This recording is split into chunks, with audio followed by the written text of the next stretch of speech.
ቸሪ ጄቱር G900 እኔ ሌላኛው BYD ያንጓንግ 8 ብየዋለሁ አሉ የተባሉ የBYD ፈጠራዎችን እንዳለ ኮፒ አድርጎ በቻይና 2025 አውቶ ሾው የሻንሃይ ላይ የተካሄደ በነበረው ማለት ነው በቅርብ እሱ ላይ ለይታ የቀረበ መኪና ነው።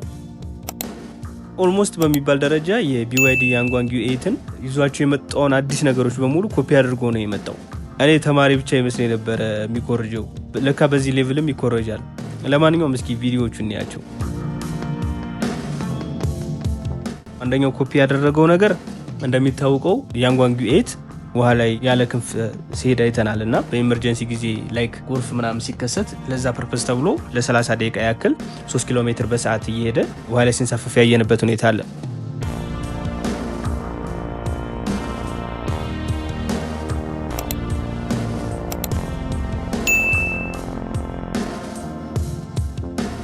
በተመሳሳይ ጄቱር G900 ላይ ደግሞ ለ40 ደቂቃ በ8.3 ኪሎ ሜትር በሰዓት ፍጥነት ውሃ ላይ የሚጓዝ መኪና ነው የሰሩት። ነገር ግን ልክ እንደ BYD ያለ ክንፍ አይደለም G900 የሚንቀሳቀሰው። ወደ 2500 ኒውተን የሆነ ትረስት ፎርስን የሚያመነጭ ከኋላ ፕሮፔለርን የገጠመ መኪና ነው ይሄ መኪና።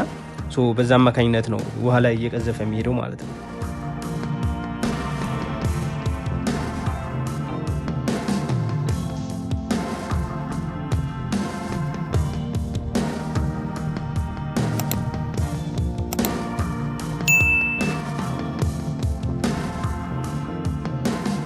ሌላኛው ኮፒ ያደረገው ነገር ደግሞ ሁለቱም የኦፍሮድ መኪኖች ናቸው። ሰስፔንሽናቸውን ከፍታውን በመጨመርና በመቀነስ የማይመቹ መንገዶች ሲገጥማቸው ለነዚህ መኪኖች በጣም ቀላል ነው። በጣም የሚገርም ፓወር ያላቸው መኪኖች ናቸው። በዚህ በሰስፔንሽን ሲስተማቸው አማካኝነትና በጉልበታቸው ቀለል አድርገው ያልፉታል ማለት ነው።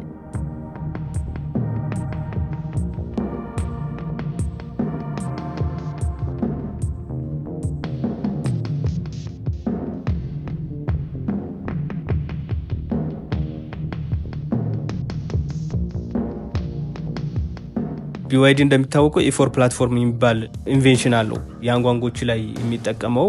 ያንን ሲስተም ነው እንግዲህ ጄቱር ኮፒ ያደረገው። ለአራቱም እግሮቹ አራት የተለያዩ ሞተሮችን ገጥሞ ጎማውን እንደፈለገ እንዲታዘዝ የሚያደርጉበት ቴክኖሎጂ ማለት ነው E4 ፕላትፎርም ማለት ነው። ጄቱር የሚያደረገው ምንድነው? አራት ኤሌክትሪክ ሞተሮችን አራቱም እግሮቹ ላይ ገጥሞ አስፈላጊ ሆኖ ሲገኝ 360 ዲግሪ ይሽከረከራል። ታንክ ተርን ያደርጋል፣ ክራብዎክ ያደርጋል። ክራብዎክ ማለት ላይክ አራቱንም እግሮቹን ዲያጎናሊ አጥፎ ፓርኪንግ ላይ ለመውጣት ለመግባት ይጠቀምበታል። ሲቀጥል ደግሞ መንገድ ላይ ከአንዱ መስመር ወጥቶ ሌላ መስመር መቀየር ሲፈልግ ወይ ደግሞ የሆነ መስመር መግባት ሲፈልግ መግባት ሳይሆን ጀስት ባለበት ተንሸራቱ ይገባል። ክራብዎክ የሚባለው እሱ ነው። ለፓርኪንግ ምናምን በጣም ቀላል ነው ይሄ ሲስተም ማለት ነው። አንደኛው ኮፒ ያደረገው ነገር እሱ ነው።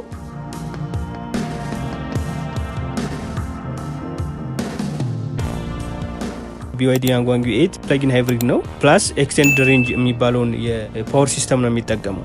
ያ ማለት ኢንጂን አለው፣ ነገር ግን በነዳጅ የሚሰራው ኢንጂን መኪናውን ፓወር ማድረግ አይችልም ወይ ደግሞ መኪናውን መንዳት አይችልም። ምንድነው የሚያደርገው?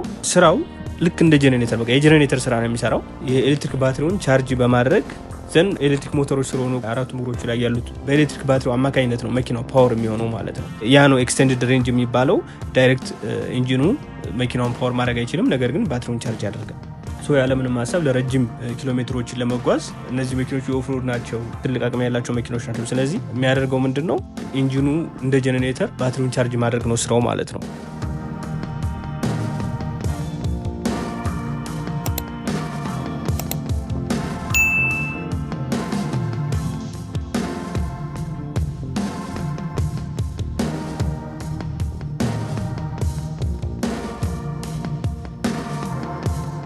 ዋናዎቹ ኢንቬንሽኖች የሚባሉት BYD ያንጓንግ 8 ላይ እነዚህ ናቸው። እነዚህ ሙሉን ኮፒ ያደርጓል። ባይ ዘ ዌይ BYD ያንጓንግ 8ን ከዚህ በፊት በደንብ ሪቪው አድርገነዋል። እሱን ገብታችሁ ማየት ትችላላችሁ። ነገር ግን ጄቱር G900ን በደንብ እንድናየው ከፈለጋችሁ ኮሜንት ላይ አሳውቁኝ። ተመልሼ በደንብ ሪቪው እናደርገዋለን አንድ ላይ። ይህንን ይመስላል የዛሬው ቪዲዮ። በኔክስት ቪዲዮ እስከምንገናኝ ድረስ መልካም ጊዜ። ቻው።